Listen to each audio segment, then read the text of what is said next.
नमस्कार, मी तुमचं स्वागत करते आपल्या चॅनलवरती. आज आपण अनंत चतुर्दशी व्रत याविषयी मराठी पौराणिक कथा पाहणार आहोत.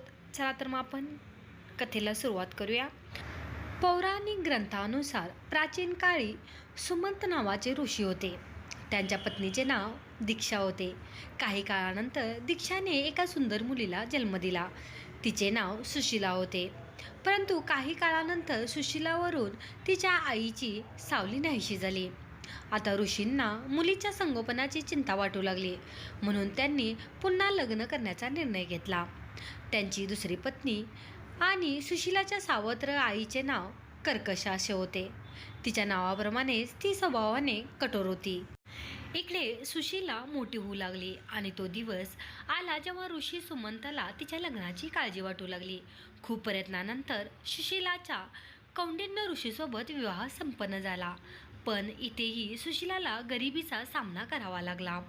त्यांना जंगलात भटकावे लागले. एक दिवशी तिने पाहिले की काही लोक अनंत देवाची पूजा करत आहेत म्हणून आणि हातावर अनंत रक्षासूत्रही बांधत आहेत. भगवान अनंताच्या व्रताचे महत्त्व जाणून सुशीलाने त्यांना उपासनेची पद्धत विचारली आणि तिचे पालन करून तिने अनंत रक्षासूत्रही मनगटावर बांधले. काही वेळातच तिचे दिवस पलटले. ऋषी कौंडिन्य यांना अभिमान वाटू लागला की हे सर्व आपण आपल्या कष्टाने निर्माण केले आहे.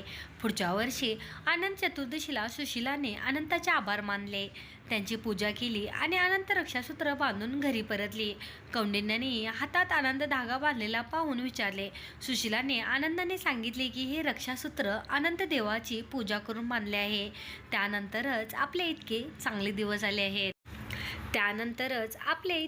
दिवस आले आहेत. यावर कौंडिल्याला अपमान वाटू लागला की सुशीला आपल्या मेहनतीचे श्रेय तिच्या पूजेला देत आहे.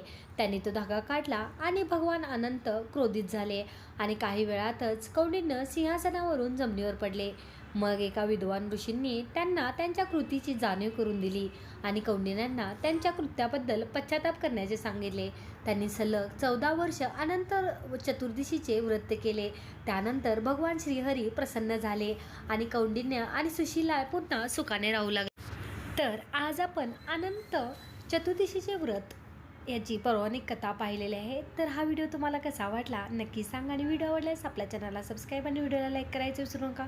व्हिडिओ पाहिल्याबद्दल खूप खूप धन्यवाद.